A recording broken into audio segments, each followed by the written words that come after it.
Yo, what's good? I need you to sit with me for a minute. I got a story to tell you, a real story about my community, about Lincoln Heights, Ohio, about where I'm from, and why what happened on February 7th, 2025 ain't gonna break us. It's actually gonna make us stronger. Together. See, they thought they could roll through our neighborhood with swastikas and hate and tear us apart, make us turn on each other, make us scared, make us divided. But what they don't understand is you can't break something that's been fighting for over 100 years, and you damn sure can't divide people who know their history and know that survival means sticking together. So let me tell you that history. Let me tell you why we're still here, and let me tell you why this moment right now, this is our chance to show the world what real unity looks like, what real community looks like, what happens when people refuse to let hate divide them. Where we come from, the foundation of unity. Picture this, it's the early 1900s. Black men in Gainesville, Georgia, getting run out of town by white mobs in the middle of the night. Literal lynch mobs. They hopped on trains heading north with nothing but the clothes on their backs and one promise to themselves, their kids would never have to run like that again. They came to Cincinnati in the 1920s, came to work at the Wright Aeronautical Plant, at factories in the Mill Creek Valley, at the Tennessee Fertilizer Company, at chemical plants, good jobs, industrial jobs, the kind that could build a future, the kind that could buy a house, raise a family, send your kids to college. But there was a problem. They had nowhere to live. Cincinnati's West End was segregated, overcrowded, and straight up deadly. Corrupt landlords charging triple what they should, disease spreading because of overcrowding, crime born from desperation. The KKK was on the rise for a second time, and surrounding towns, Laughlin, Wyoming, Reading, they were sundown towns. You know what that means? Black folks couldn't even be there after dark. Literal fences separated black neighborhoods from white ones. Signs that said colored and white. Redlining that made sure you couldn't buy property anywhere decent. Our people were building Cincinnati, working in its factories, cleaning its homes, raising its children. But Cincinnati wasn't built for them. So our great-great-grandparents did what black people have always done when the system fails us. They built their own damn community. Together. The beginning. Building together from nothing. October 20th, 1923. That's the date. Remember it. That's when the Haley Livingston Land Company out of Chicago started selling land to black families in what they called the Cincinnati Industrial Subdivision. The first residents to move in were Sadie and William Gooch and Allie and Peter Finch. Two families taking a chance, building something new. The land was 47.5 acres divided into 355 lots, 3.5 streets, Bales, Simmons, Steffens, and half of Shumard. And check this, the land they sold us, it was basically empty plots. No pavement, no curbs, no sidewalks, no gutters, no utilities, no storm drains, no space for schools or stores or churches, no parks, nothing. Some houses didn't even have electricity, no fire department, no police, no street lights. At night, it was pitch black. When it rained, the streets turned to mud. The developers did that on purpose. They knew black families had limited options, so they sold us land white families would never accept, land nobody else wanted. But you know what? Our people bought it anyway, because it was the only land they could buy. And then, and this is the important part, they didn't complain, they didn't give up, they didn't turn on each other and fight over scraps. They got to work together. Through the Works Progress Administration, they organized to get water and sewage. They pooled their money. They helped each other build. If your neighbor needed help putting up walls, you helped. If someone's roof leaked, the community fixed it. If a family was short on money, others pitched in. This wasn't just about building houses. This was about building community. This was about showing that when black people work together, we can create something beautiful out of nothing. They lobbied, they fought, they petitioned to incorporate as a real city in 1939. They wanted to be more than just an unincorporated area. They wanted the right to govern themselves, to collect taxes, to provide services, to build schools and parks, and have their own police and fire departments. They wanted dignity, and they wanted it together. But here's where the story gets real. Here's where you see how the system works to keep us divided and powerless. Our people wanted to incorporate with the industrial land where they worked, especially the Wright Aeronautical Plant. That factory was right there. Our people worked there. That tax base should have been ours. That's how cities work. The workers and the businesses that employ them share a tax base to build schools, roads, services. Hamilton County said no. The manager at Wright Aeronautical filed an objection. He literally put it in writing. He didn't want the factory to be in a majority black city. Read that again. He didn't want black people to have access to the tax revenue that their labor was generating. Laughlin residents filed an objection too. Minutes before the deadline, they didn't want competition from a black business district. They wanted to make sure black dollars couldn't stay in black hands. And while our application got delayed over and over and over, white communities moved fast, real fast. Woodlawn Incorporated, taking the western portion of what should have been ours. Evendale Incorporated in 1949 with only 289 residents, and they got the Wright Aeronautical Plant, 289 people. Less than 300, but they got the factory where thousands of black workers labored every day. The land our people lived beside the factories where they worked. The tax base that should have funded our schools, our roads, our future. All annexed by white towns. They did this to keep us weak. They did this to keep us poor. They did this because they knew that if black people had resources and unity, we'd be unstoppable. Lincoln Heights finally incorporated on June 18, 1941. But by then, we got about 10% of what we originally proposed, stripped of our tax base, set up to fail from day one. Carl Westmoreland, who founded the National Underground Railroad Museum and grew up in Lincoln Heights, said it best. It was on life support from the very beginning, and it was on life support with dignity. That word, dignity. Hold on to that. Because even when they tried to destroy us, even when they stole from us, even when they set us up to fail, we held on to our dignity. We held on to each other. We stayed unified. The golden years, what unity built. Now here's what they don't want you to know. Here's the part they leave out of the history books. Despite everything, despite the theft, despite the racism, despite being set up to fail from day one, despite having only 10% of our intended size, Lincoln Heights thrived. Let me say that again louder for the people in the back. We thrived. From after World War II through the 1960s, we were incredible. By the 1970s, we had over 6,000 residents. We were the largest, predominantly black city in America. Not one of the largest, the largest. And check what we had. 2 grocery stores where you could shop and know the owner by name, a pharmacy run by someone from the community. Our own high school, Lincoln Heights High School, producing scholars and athletes who went on to HBCUS and major universities, fire and police departments staffed by our own people. 2 skating rinks where we took our first dates and learned to dance. A movie theater showing the latest films, nightlife venues with live music, nightclubs where you could go out after work and see your neighbors, hear good music, feel alive, dozens of businesses, repair shops, beauty salons, barber shops, restaurants, a bus line, construction companies. We even had our own EMS. The black dollar circulated in Lincoln Heights. You could get your hair cut by a black barber, buy your groceries from a black store owner, get your car fixed by a black mechanic, see a black doctor, be protected by black police officers, have your house fire put out by black firefighters, and send your kids to school with black teachers. This was a complete black ecosystem. Self-sustaining, self-governing, self-determined. Governor Thomas Dewey of New York brought our leaders to the Macy's Day Parade in 1950 to show the world that all black communities could not just survive, but thrive. He wanted New York City residents to see proof that black people could govern themselves successfully. Lincoln Heights was the second wealthiest black community in the country during the 1960s and early 1970s, second wealthiest. Let that sink in. We were Black Wall Street. We were what Tulsa was before they burned it down in 1921, but we lasted longer. We built more. We showed them what was possible. The legends we produced. And the people we produced? Yo, the legends that came out of Lincoln Heights? Nikki Giovanni, one of the most famous poets in the world. When you study African American literature in college, you study her work. She grew up right here, the Isley Brothers. You know them. Shout, Twist and Shout, This Old Heart of Mine, R&B soul legends, and you know.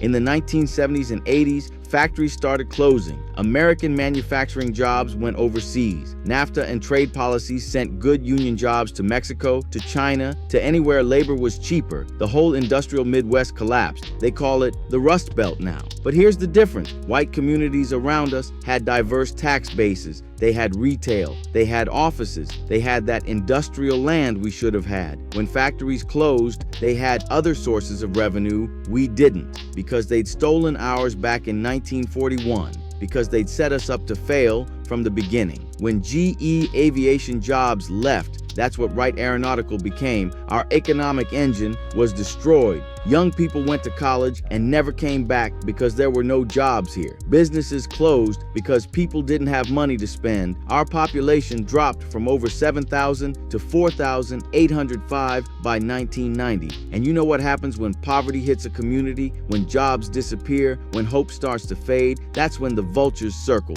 The war on drugs, dividing us from within. Then came the crack epidemic. The 1980s and 90s saw crack cocaine tear through black communities everywhere. You know the story. The CIA looked the other way while drugs flooded into black neighborhoods. The same government that would later spend billions on the opioid crisis with treatment and compassion showed zero mercy when it was crack destroying black families. Lincoln Heights wasn't spared. The crack epidemic hit us hard, real hard. Carlton Collins from the Heights movement wrote, "An incredible amount of people, particularly young males, were lost to the criminal justice system when illicit drugs tore through America.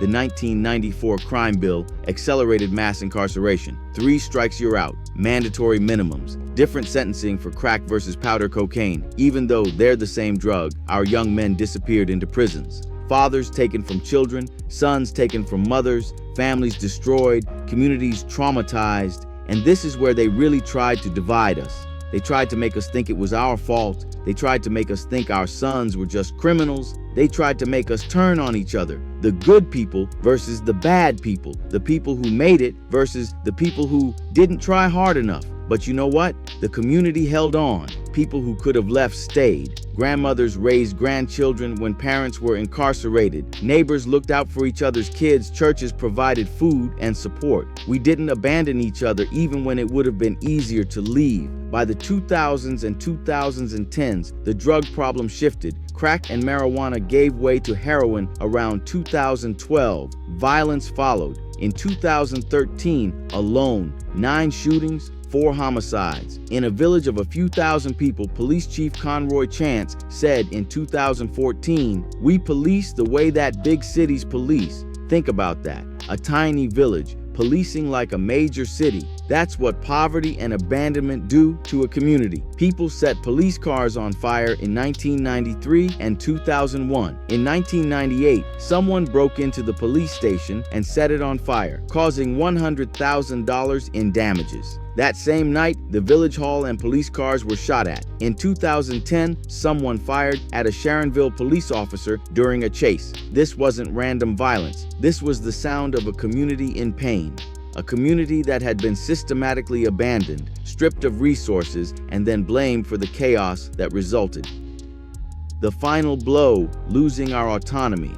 And then came 2014, the year everything changed again. An investigation uncovered serious corruption in the Lincoln Heights Police Department officers who'd been convicted of crimes but still got promoted. Officers in biker gangs, the made men, and ground assassins, showing up in uniform to support gang members charged with felonies, a $240,000 settlement with residents who were beaten and wrongfully arrested, 23 lawsuits for wrongful arrest, civil rights violations, harassment, wrongful terminations. Marcus Simpson, one of our residents, said it straight. Corruption, it's embedded in Lincoln Heights. They need a house cleaning. The only way to get rid of the cancer is to cut it out. All of it. On October 2nd, 2014, our insurance company dropped us because of all the lawsuits against the police. Public Entities Pool of Ohio said the financial impact was too much. Both the police and fire departments shut down overnight. The fire department reopened days later. The police department never did. Lincoln Heights, the first self-governing black city north of the Mason-Dixon Line, lost control of its own policing. That autonomy our great-grandparents fought for in 1923, that self-governance they sacrificed for,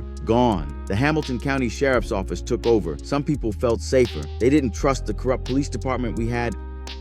So when masked neo-Nazis rolled up to Lincoln Heights on February 7th, 2025, it wasn't random. They didn't pick us by accident. They chose the first self-governing black community north of the Mason-Dixon Line. They chose a place with a 100-year history of resistance. They chose a community that had survived everything America could throw at it, and they thought we'd be an easy target. They thought a community that had been beaten down for a century would just take it. They thought we were too broken, too poor, too divided to fight back. They were wrong. They showed up around 3 p.m. on Friday afternoon, about a dozen of them, maybe more, riding in the back of a U-Haul truck, which is illegal, by the way. They set up on the highway overpass between Evendale and Lincoln Heights, right at our doorstep. They waved swastika flags, black flags with red swastikas. They dropped a banner with a skull and the words, "America for the white man." They were armed, some had rifles, they wore masks, and they started shouting the N-word at our people, at black folks driving home from work, at kids getting off school buses. Eric Ruffin, a local business owner, was driving home from a meeting. One of them walked up to his car window with a swastika flag, with a gun, called him the N-word to his face. This was at 3 p.m. on a Friday. Children were getting out of school.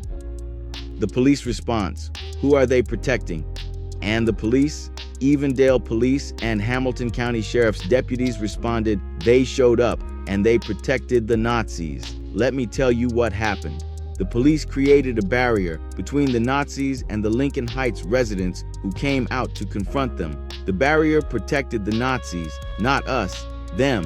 No arrests were made, no IDs were checked. No one asked them to remove their masks. No citations for riding illegally in the back of a U-Haul, nothing. At 2:58 p.m., an Evendale police officer led the U-Haul full of Nazis onto Lockland Elementary School property. Minutes before dismissal, security footage shows them organizing their weapons on school grounds. At 3:02 p.m., they leave. At 3:06 p.m., children walk out the doors. The school was never notified, no lockdown, no 911 call. Kids walking out to Nazis with guns who just left the property. Superintendent Bob Longworth said it straight. The group of people that were traveling in the U-Haul, we refer to them as terrorists. But it gets worse after the Nazis left. After police escorted them to safety, an Evendale officer brought one of them back into Lincoln Heights in his police cruiser, back into the terrorized community. You know why? To get a dog, a service dog left in a vehicle. So let me get this straight. You protect armed Nazis, you escort them to safety, you don't get their names, you don't arrest them for breaking multiple laws, and then you bring one of them back into the community they just terrorized to get a dog? I get it. Get them away so that none of my brothers and my sisters get hurt, said resident Cyretha Brown. But once you got them that far away, not only did you not run a name, you brought somebody back to get a dog. The investigation: excellent de-escalation. 4 months of investigation, $70,000 for an independent review. The Hamilton County Prosecutor's Office looked into it. The conclusion: officers showed excellent de-escalation skills. No charges would be filed against the Nazis. Prosecutor Connie Pillich said law enforcement's immediate priority was to de-escalate the situation and prevent violence, a goal they achieved. So protecting Nazis who came to terrorize a black community with swastika flags and racial slurs, that's excellent policing. But when black men stand at bus stops protecting their own children, that's concerning. That's potentially problematic. That might be a militia. You see the double standard? Mayor Antoinette Kinsey Mumphrey asked the questions we were all thinking. What African Americans like me will never understand is why the Nazis were treated with a level of respect and familiarity rarely shown to our community. Why were the Nazis not asked to identify themselves when the first thing an African American must do in a traffic stop is provide identification? Why were the Nazis not asked to remove their masks? We all know why. We've always known why. The community rises, unified. But here's what happened next. Here's where the real story begins. Here's where you see what unity looks like when it's tested. On February 7th itself, when the Nazis first appeared, about 20 or more community members broke through police barricades. They rushed toward the hate group and they grabbed one of those swastika flags and they burned it. Videos captured residents stomping on the charred remains, shouting, "Hitler been dead. Y'all living in the 40s. After the flag was reduced to ash, someone used bullets to spell out LH for Lincoln Heights. That wasn't violence. That wasn't chaos. That was unity. That was a community saying together, not here, not today, not ever. Within hours of the Nazis leaving, members of the Heights movement made a decision. The Heights movement. This is the same organization that had been building innovation centers, mentoring youth, renovating abandoned buildings, fighting for economic justice, showing up to council meetings. These were the people already doing the work, already serving the community. They formed the Lincoln Heights Safety and Watch program. About 70 armed volunteers now patrol our streets. They wake up before before sunrise. They stand at bus stops before dawn to make sure our kids get to school safely. They monitor entry points into the village. They wear tactical vests and face coverings, not to hide from neighbors, but to protect themselves from retaliation by hate groups who might try to dox them or target their families. I've never felt safer as a black man in my community than I have right now, Daniel said. These are my friends. These are my cousins, my brothers, my sisters, my aunties. Read that again. This isn't some outside militia. This isn't strangers with guns. This is Jay, who coaches Little League. This is the guy who owns the repair shop on the corner. This is somebody's uncle who's been mentoring kids for 20 years. This is people you know, people you trust, people who've been serving this community their whole lives. Throughout the town, yard signs proclaim, "We support Lincoln Heights, safety and watch." One volunteer who asked to remain anonymous said it perfectly. It's just something that our grandfathers and our great-grandmothers, they started this, so we're going to make sure that that history stays intact. Durrance Daniels' grandfather, Elbert Lee Daniels, was born in Lincoln Heights in 1927. Before he died, he issued a challenge to his grandson and to the community. Lincoln Heights was built for the black man, by the black man, and if y'all don't get your shit together, you will kill it. The Safety and Watch program is the answer to that challenge. It's about honoring our ancestors. It's about protecting our legacy. It's about refusing to be the generation that let Lincoln Heights die. 2 weeks later, they came again. And you know what proved that the Safety Watch was necessary?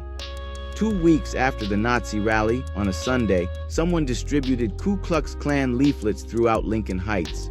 Racist pamphlets in our streets. "You get punched," said Alandez Powell, a nonprofit director who lives near town, "and someone comes and punches you again." A man was cited for littering after being found with the leaflets. Littering. That's it. Not terroristic threatening, not hate crimes, littering. The message was clear: you're still not safe. We can still get to you, and the authorities will do nothing. But the community didn't panic. The Safety Watch kept patrolling. Residents kept looking out for each other. Life continued. Because we refused to live in fear. Carlton Collins, 36, from the Heights movement said, "In some ways, it's muscle memory for us." Muscle memory. That's what survival becomes after 100 years. You don't even think about it. You just do what needs to be done, together.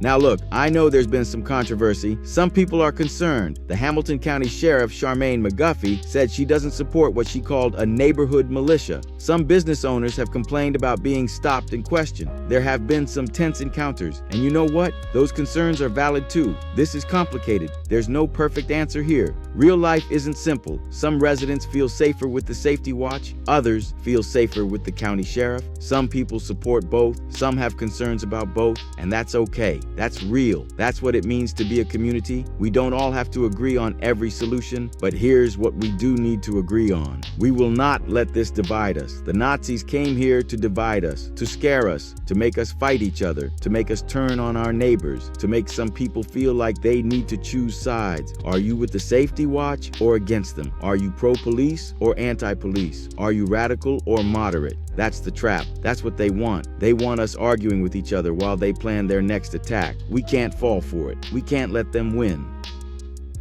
What unity looks like in practice.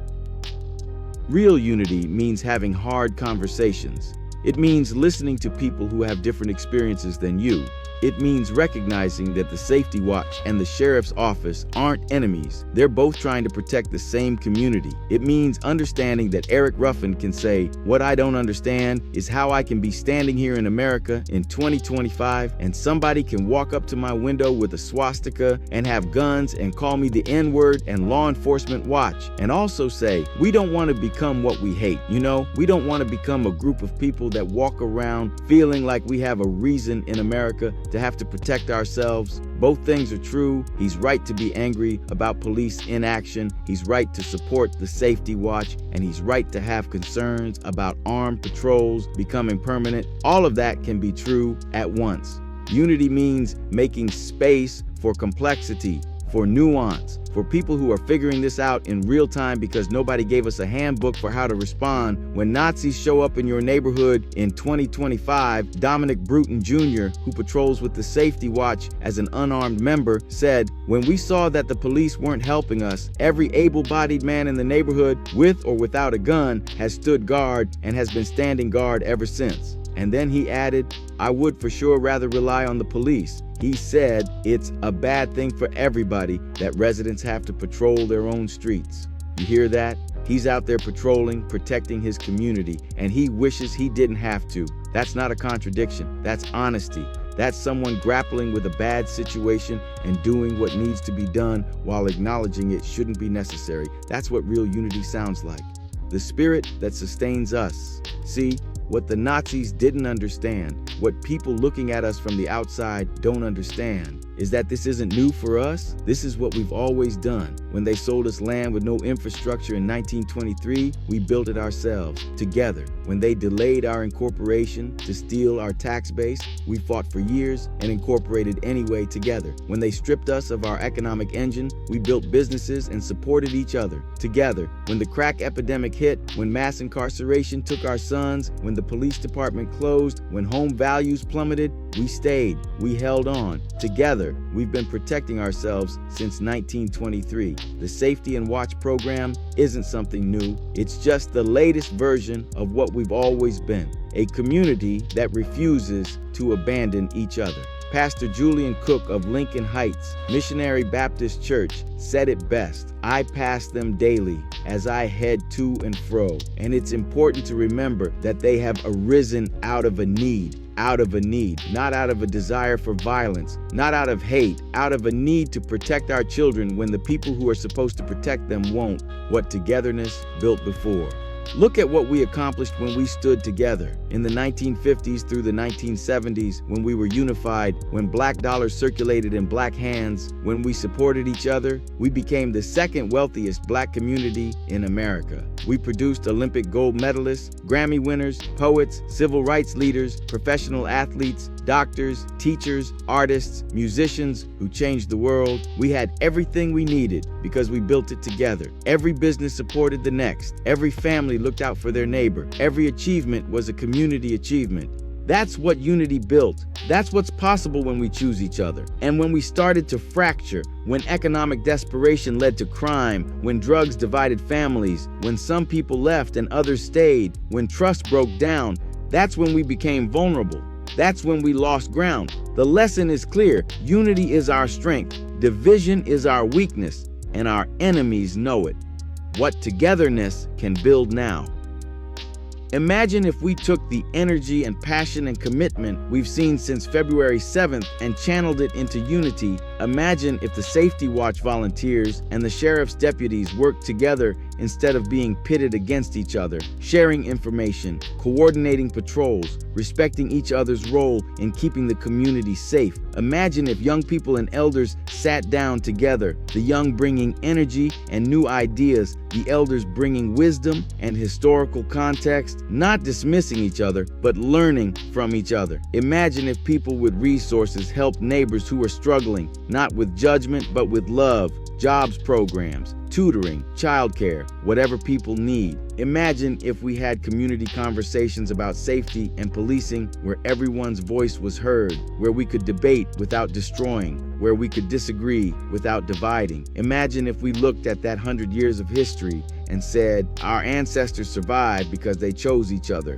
We'll not only survive, but thrive the same way. That's the Lincoln Heights I want to build. That's the community I know is possible because we've done it before. A message to the young people. Listen, I know it's hard.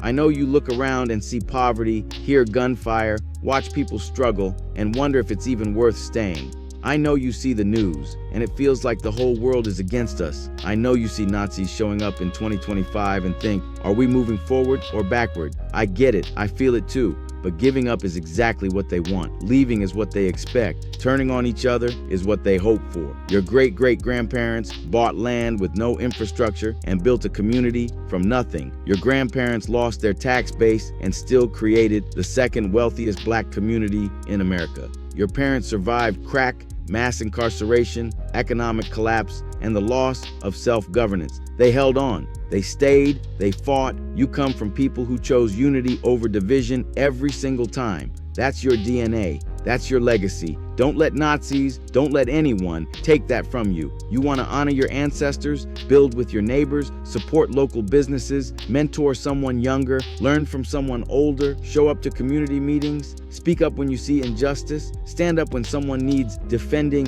be the generation that brings Lincoln Heights back. Not back to what it was, but forward to what it can be. A model of Black unity, Black power, Black excellence. The world is watching. Show them what we're made of. A message to the elders. You've seen this community through its highest highs and lowest lows. You remember when we had 7,000 residents and the streets were full of life.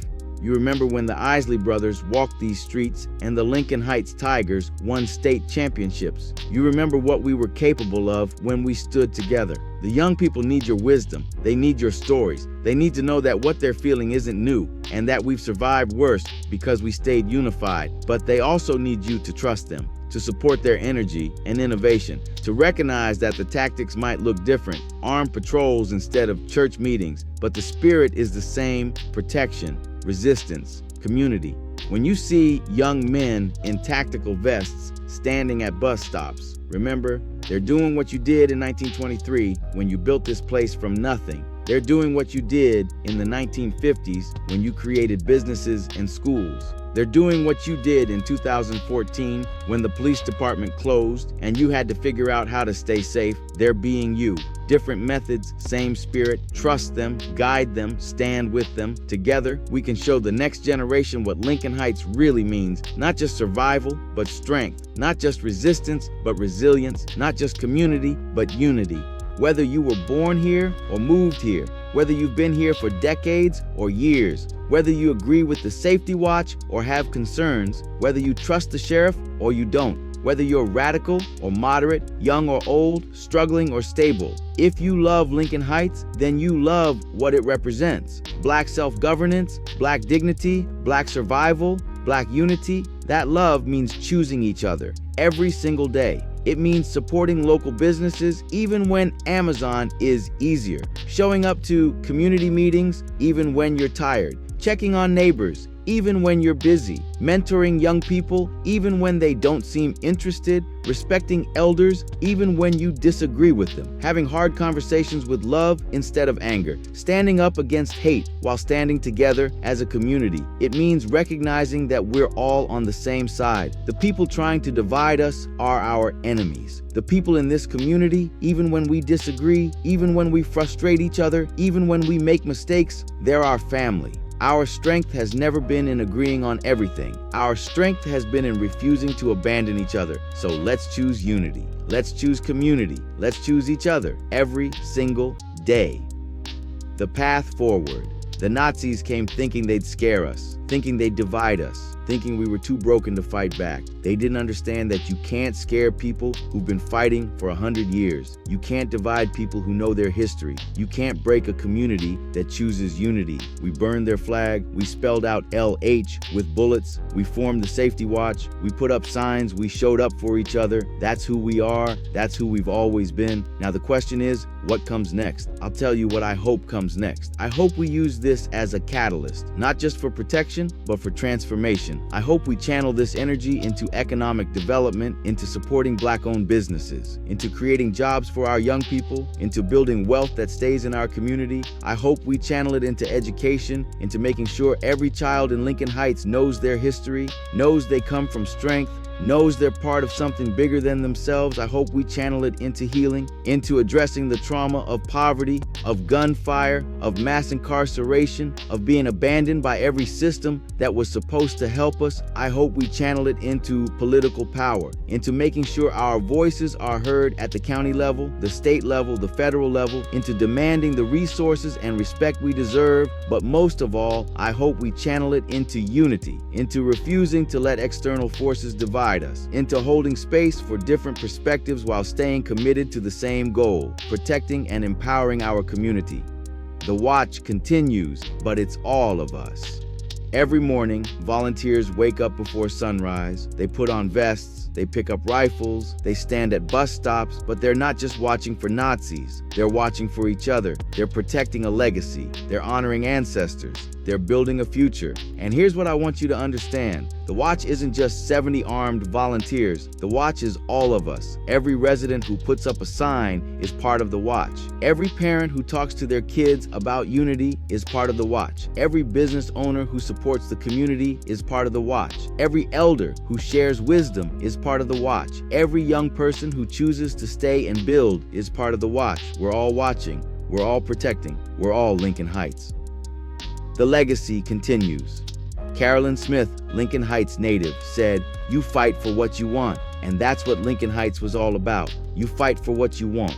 Our great-grandparents fought for land. Our grandparents fought for prosperity. Our parents fought for survival. We fight for unity. We fight for dignity. We fight for a future where our kids don't have to fight the same battles, and we do it together. Because Lincoln Heights was built for Black people, by Black people. And we're not letting anyone, not Nazis, not the system, not our own internal divisions, destroy what our ancestors built. They tried to steal our land. We persisted together. They tried to steal our wealth. We persisted together. They tried to steal our autonomy. We persisted together. They tried to terrorize us. We unified. That's the legacy. That's the story. That's who we are. The final word. To everyone watching Lincoln Heights right now, the media, the neighboring communities, the politicians, the police, the people trying to figure out if we're going to make it, here's what you need to understand. We've been counted out before. We've been written off. We've been declared dead on arrival since 1941 when they stole our tax base. We've been struggling since 1923 when they sold us land with no infrastructure. But we're still here, not because we're perfect, not because the system suddenly started working for us, but because when it mattered most, we chose each other. We chose unity over division. We chose community over individualism. We chose to stay and fight rather than abandon ship. And we're choosing each other again. The Safety and Watch program isn't the end of the story, it's the beginning of a new chapter. A chapter where we remember that our power comes from unity, where we stop waiting for the system to save us and start saving ourselves together, where we look at 100 years of resistance and say, we're not just surviving anymore. We're building, we're thriving, we're showing the world what's possible when Black communities refuse to be divided. Lincoln Heights isn't just a place, it's a principle. It's proof. It's a promise that no matter what they throw at us, we'll face it together. They can take our resources, but they can't take our unity. They can steal our wealth, but they can't steal our dignity. They can try to terrorize us, but they can't break our spirit. They can doubt us, but they can't stop us. Not when we stand together. Because we are Lincoln Heights. We are the descendants of people who fled lynch mobs and built communities. We are the children of people who were denied everything and created wealth. We are the legacy of people who lost their police department and kept their dignity. We are the proof that Black self-governance works when we stand together. We are the evidence that unity is our superpower. We are mothers and fathers waking up before dawn to protect our children. We are young people who choose to stay and build instead of leaving. We are elders who remember what we were and envision what we can be. We are business owners who invest in community over profit. We are teachers and coaches and mentors shaping the next generation. We are the volunteers standing at bus stops, the residents putting up signs, the families choosing each other every day. We are Lincoln Heights, strong, united, unbreakable, and we're not going anywhere. This is our moment.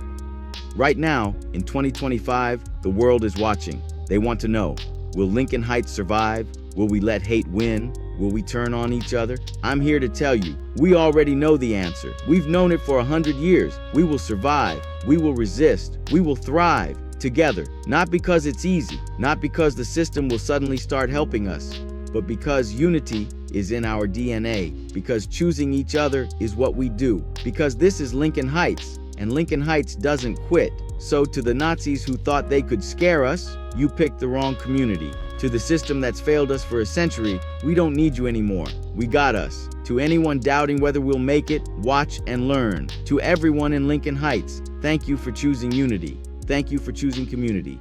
Thank you for choosing each other. The watch continues. Every morning, the sun rises over Lincoln Heights, and every morning, people choose unity. They choose to stand at bus stops protecting children. They choose to support local businesses. They choose to mentor the next generation. They choose to have hard conversations with love. They choose to honor their ancestors by building their future. They choose Lincoln Heights. That's our story. That's our present. That's our future. Together, always together. From 1923 to 2025 and beyond, the watch continues. Lincoln Heights, built for us, by us, protected by us. Unity is our foundation. Community is our strength. Each other is our answer, and we're just getting started. Peace, love, unity, Lincoln Heights, forever.